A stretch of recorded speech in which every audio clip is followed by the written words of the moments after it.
Today, we're going to talk about a skill that's quickly becoming way more important for designers than learning any new piece of software, and that's building your own AI data strategy.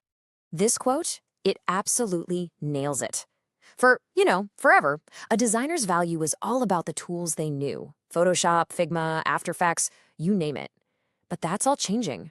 The tools are becoming commodities, but your data? Well, that's the new secret sauce. So think about it this way. The old question in any job interview was, okay, which tools can you use? But the new and frankly much more important question is, what data are you training with? I mean, when everybody has access to the same amazing AI, the only thing that makes your work uniquely yours is the quality and really the philosophy of the data set you feed it. Okay, so how do we actually do this? We're going to build what the source material calls a data vault. And I want you to think of it like a real vault, your personal, legally safe, creatively unique library that you're going to use to train your own AI. This is not just some random folder of images on your desktop. It's a structured, valuable asset, and we're going to build it in 4 very specific layers. All right, here's the game plan. We're going to start with the most personal layer, your pure self. Then we'll build on top of that with public assets. After that, we'll add a layer of legally solid licensed data, and finally, we're going to amplify the whole thing with synthetic data. So let's dive into that first layer. This right here is your foundation. It's the most powerful and honestly, the safest data you have. Why? Because it's the work you've already created. So many of us totally underestimate the value of our own archives, but this stuff is literally your creative DNA. So what are we looking for here? Not just your shiny, polished portfolio pieces. No, we're digging deeper. Go find those unpublished personal projects, your old student work, those B-side concepts the client turned down. And this is so important. Pull out your hand-drawn sketches and your rough notes. The process is every bit as valuable as the final product. And here's why that process data is so critical. You're not just showing the AI a picture, you're teaching it your design grammar. It's not just learning what your final style looks like. It's learning how you think, how you get from a totally blank page to that finished idea. That is how you create an AI assistant that actually extends your unique voice. All right, let's move to the next layer and see how this all stacks up. So, once you have that core pure self data, you need to broaden its visual language. And the safest way to do that is with public assets. We're talking about data that is completely unambiguously free to use. No question marks. And the great news is you don't have to just search randomly. There are some incredible resources out there. You've got museum collections with public domain art and historical illustrations, plus sites that offer millions of high-quality CC0 photos. These are your go-to places for building a legally sound foundation. This quote is such a crucial rule of thumb. Look, you might get tempted by images with these really complicated, long licenses, but trust me, that can get incredibly messy when you start generating AI work from it. So the rule is simple. If the license isn't crystal clear, like CC0 or public domain, just skip it. It will save you from massive headaches down the road. Okay, but what if you need something really specific that you just can't find in the public domain? Well, that brings us to our third layer. Legally and explicitly licensed data. This is all about being super strategic when you purchase commercial assets. And there are 3 really smart ways to do this. First, stick to platforms like Adobe Stock that have already figured out their AI training policies. Simple.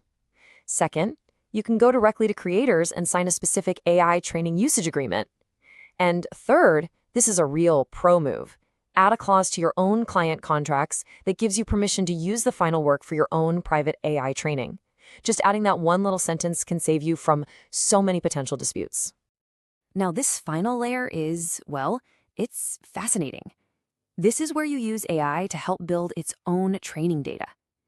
The whole goal is to take a small, super high-quality data set you have and just amplify it, creating more examples for the AI to learn from. But, and this is the key, you have to do it in a very controlled way, so you don't accidentally introduce a bunch of noise. So here's how it works. You start with a single original design. Let's say a character you drew.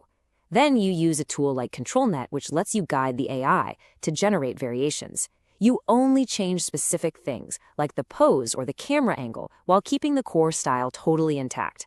Then you meticulously go through the results, selecting only the outputs that are 100% aligned with your original vision, and you feed those good ones back into your dataset. So building the vault is one thing, but maintaining it, that is just as important. The second you save that very first image, your role shifts from just a collector to a full-on asset manager.